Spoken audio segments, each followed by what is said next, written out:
құрметті қазақстандықтар, біз міне 16-шы подъезде тұрмыз. Біздің 16-шы подъезге келген себебіміз жаңағы біздің медицинаның қауқарсыздығы.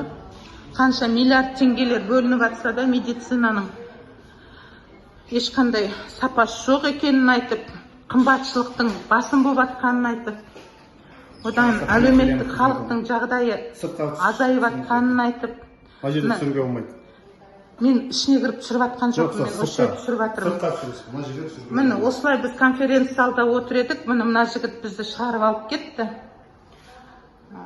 Заңды айтып, конференция залдың есігі 2 қабат болса да, оказывается, біздің талабымыз елге бөгет жасап жатыр жұмыс істеуге. Бұл министерство халыққа жұмыс істемесе, не үшін жүргенін бір Алла біледі. Осындай міне автозактар қаптап жатыр. Автозактар келді, міне ОМОН, КНБ, силовиктердің бәрі тұр. Қазақстанда қандай түрі бар? Енді қазір военныйлар шақырса, танка БТР-мен тіпті күшті болып кетеді. Бүгін қабылдауға келген қызметкерлер министерстводан, соцзащитадан келген адамдар уже 3-ші рет келіп отыр.